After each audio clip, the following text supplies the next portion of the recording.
My name is Max Haeflinger from Switzerland. I met Baba about 10 years later after I had heard about him. I heard about him when I was very ill. Doctors had given me up. I had, in my despair, cabled him during the war, but never received a reply. Nevertheless, somehow I felt that this must be an important person. And so I read about him. I read it very critically and found out that what he said is reasonable. He didn't sell any new philosophy in new words, but he repeated old truths. This convinced me from the thinking point of view. Then again, when I met him in '52, when he came back from America after his accident, and he recovered for a while in Switzerland, I could discover that all he said and how he behaved was reasonable, human, normal.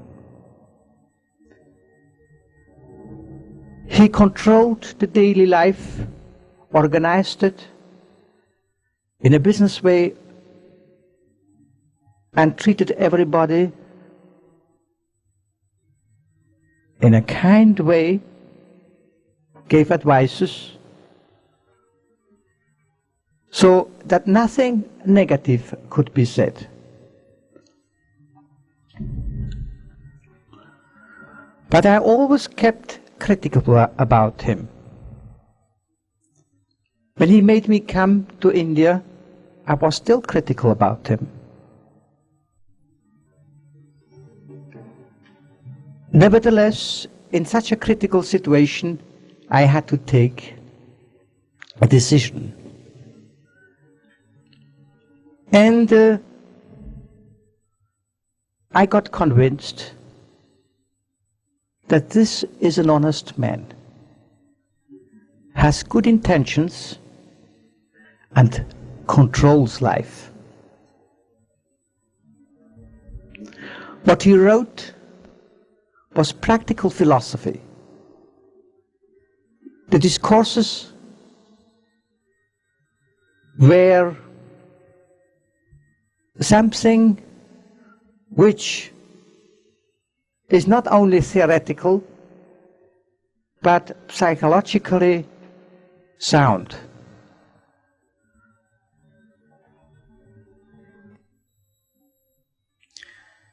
I can tell you an experience that Baba did not behave as a miracle man to me, but as a realistic purpose, as a realistic thinker. For instance, at that time I was speculating in the stock market, and most of the times things went wrong. When I traveled with him from Zurich to London on his way to America, I thought I must ask Baba, as Elizabeth Patterson had said, when you have a master, you ask him.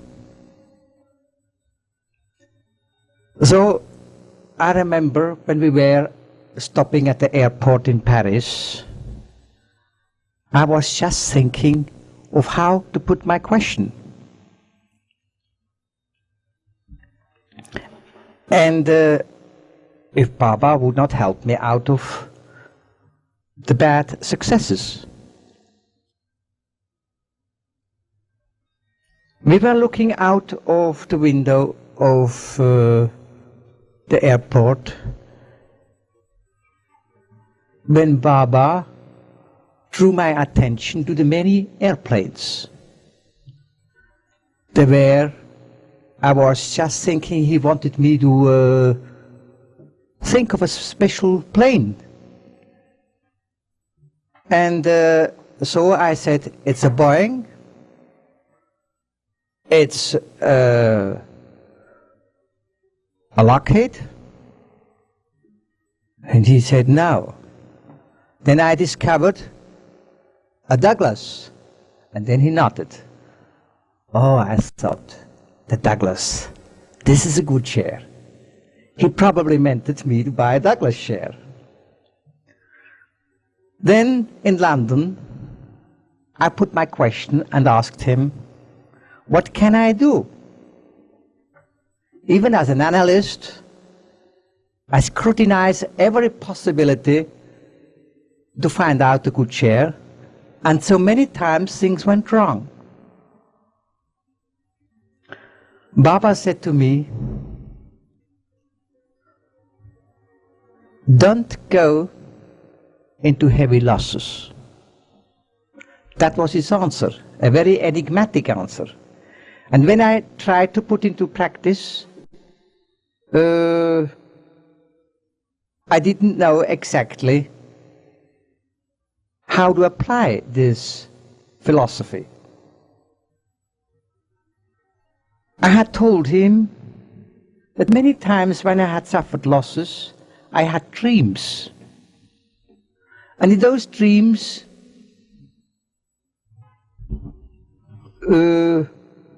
I saw sometimes the explanation of my wrong thinking. But this hindsight didn't help me any further. Baba had said, don't pay any attention to dreams unless I am in the dream. So I really began to ignore all these dreams, and on the assumption that Baba might have given me a tip, I bought the Douglas shares. I still remember the price at $84, nearly the record high price. No sooner had I bought it, the price went a few dollars up, say to 88, and then it dropped heavily, and over the years it fell to something about $20. I was baffled and astonished that the master could give me such bad tips. And I really reproached him in my mind of giving me such good advice. This is not a master-like advice. Nevertheless, I kept the stock. It went up again and fell down again. I always kept it, always believing that somehow or other there must have been some wisdom in it. I still got the stock. I don't know exactly how high it stands, but I'm probably out of the losses again. The Douglas company failed and had to be taken up by the McDonald company, and so I got out. I'm still not very sure whether I have learned much about this experience, but something I believe I have experienced. I must learn to think quicker, not too quick, but quicker than I did. Because in thinking too quickly, I might remember another word of Baba, very practical psychology. People who think slow are stupid. People who think normal are normal. And people who think fast, too fast, are mad. So I had to learn to think. I cannot go into further detail, but it learned me a big lesson. I experienced that all this analysis work, all this so-called research work is necessary and good, but is no guarantee of success. That is something different. It is, plainly said, part of what is given to you or taken from you. Man has to do his utmost, personal utmost, and all the rest we have not to care about. But this being given or taken, say it's destiny, it's karma, whatever you call it, it is not your business. And yet, when you do your best, I have made the experience then that destiny, or call it Baba or God, whatever you like, will help you. Somehow, I don't know how.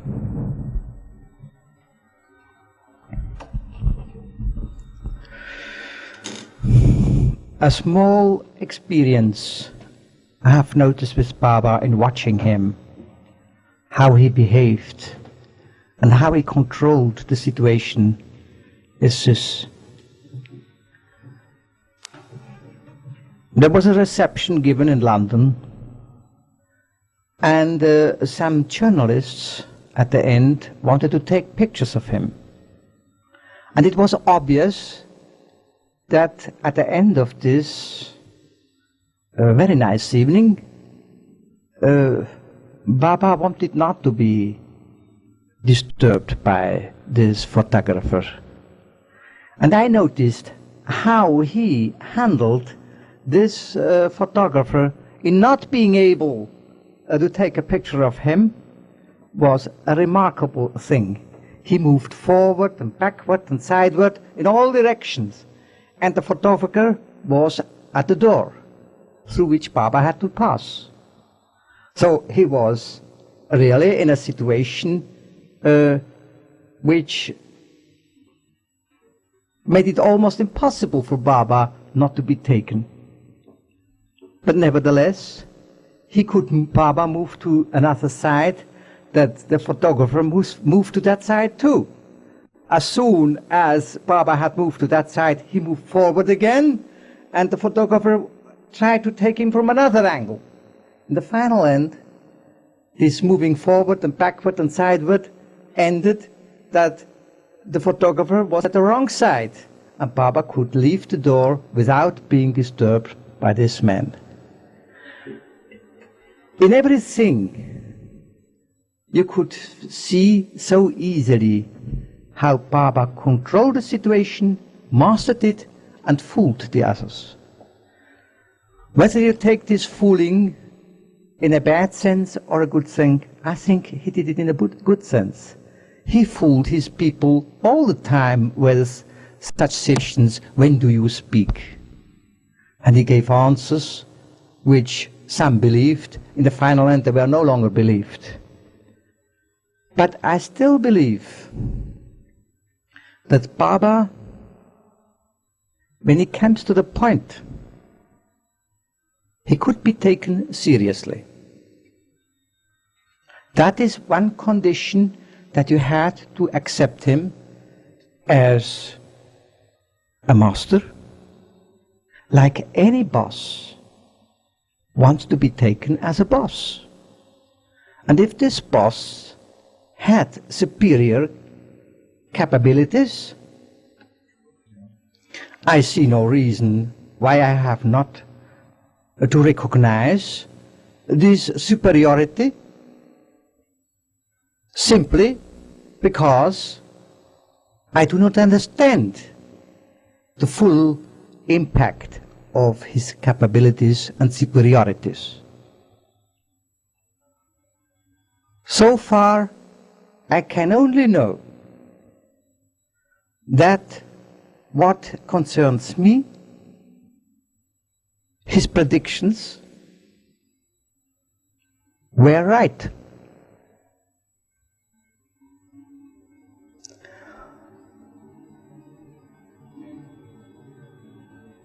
I have not to dispose about my destiny. What I have to do as man is to do my job rightly and honestly. All the rest is destiny.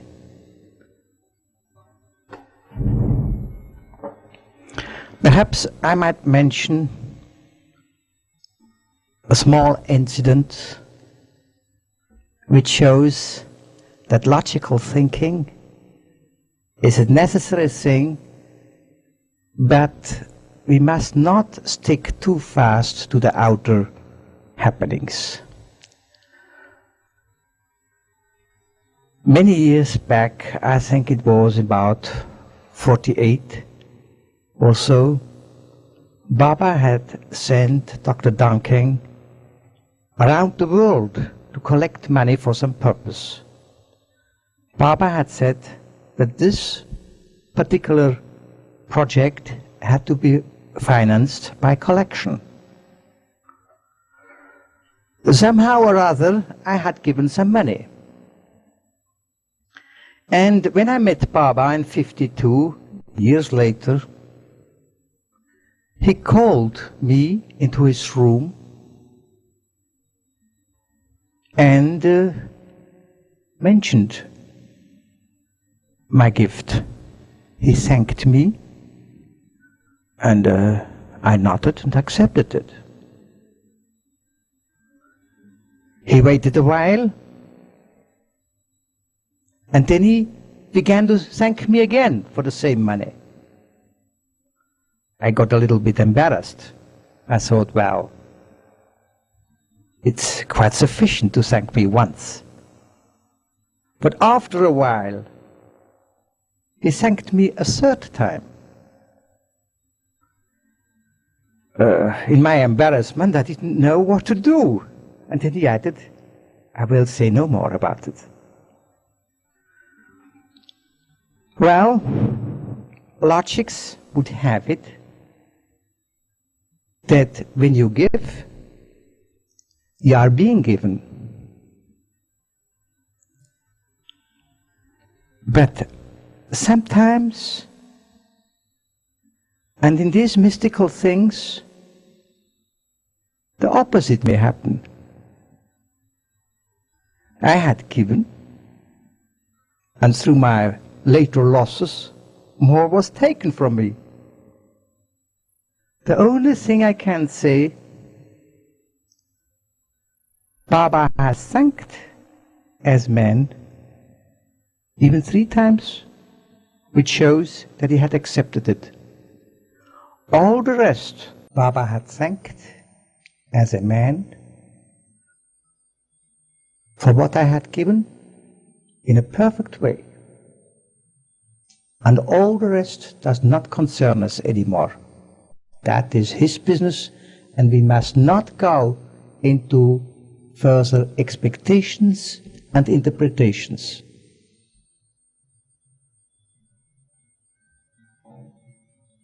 Perhaps I might mention another incident. When we were in Meherabad and came from lower Meherabad to upper Meherabad, in 54, Baba all of a sudden sat down underneath a tree. And all the men sat down, two in a circle around him. Then he took up a stone. This stone. An ordinary stone. And he looked around the circle, played with it, and gave to understand that anybody could pick it up when he tossed it. The man next to me nodded. And Baba threw the stone a little bit into the air and tossed it to my neighbor. And curiously, I followed the situation. He could not catch the stone. It just rolled out of his hands. It looked like a game. Baba asked for the stone again. Then he asked me,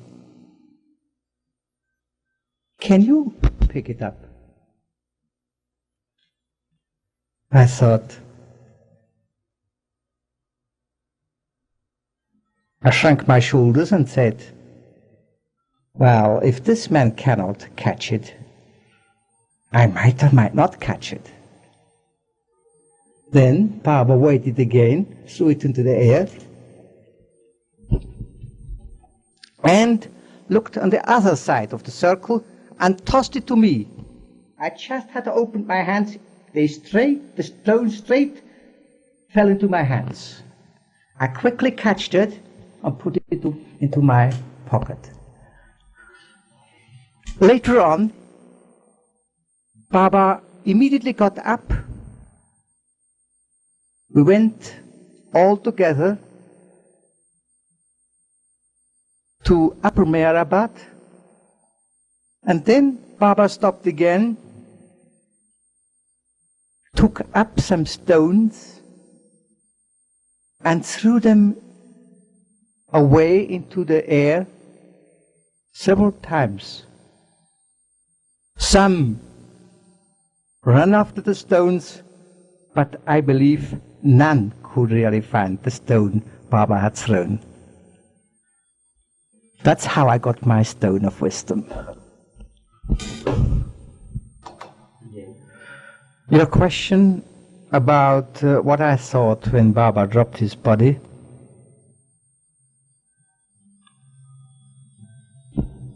Came naturally as a surprise to me.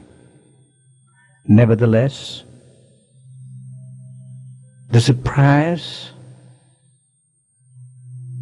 was not altogether something which I considered as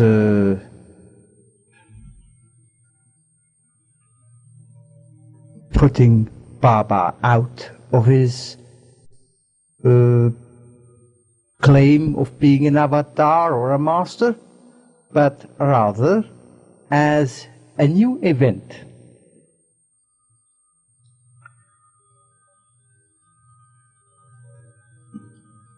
I thought that when Baba had done his work on this plane, our earth,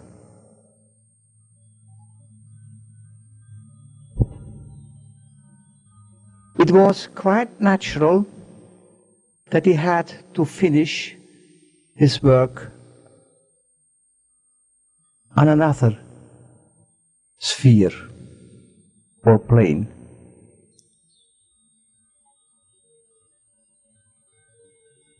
And that this is only a phase of his work. We can compare that when Christ died, it was said that he went first to the hell to find Judas. Or we know from Milarepa of Tibet that when he died, he appeared to many, many people. That Baba's work or his manifestation is not yet finished. What Baba had said and was taken up in his books, the discourses, or in God Speaks, is philosophically not altogether new, but said in a new form, which appeals in future to scientifically thinking, rational people. But all that is behind normal human consciousness, that we cannot judge. All we can do is, if he would have been only a highly intelligent man, Baba could be judged a philosopher. But if he is more than a philosopher, we have to wait for his manifestation. That will come, as he said, at the full end of his work. So all we can say, and I believe of having had the confirmation when I talked to Dr. Dunking, that even the physical behavior after his death is something more than natural. In the heat of India, Baba's body did not decay. The body did not smell badly. Something we read about other saints, for instance, Teresa of Avila. When she had died, her body had a wonderful perfume, not of decay, but of excellence. So all we can say, we do not know about this manifestation, but I thought Baba's life and working is not finished yet. We have to wait for more. Your question, what made me decide for Baba, came when Baba had called me to India. Then we talked the matter over in a private interview, and then he sent me back to Bombay, and here I thought the whole problem over again, and I came to the conclusion that Baba is honest. He gives an example of high capability to other people. He lives the life he preaches, and that he has a profound knowledge of psychology and philosophy.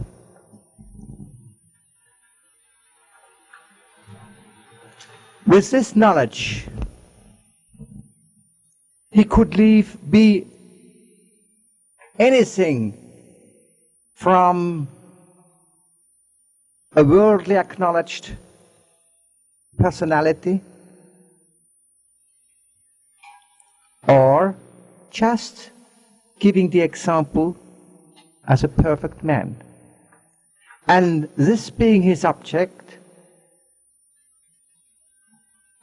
I found that I have no right to question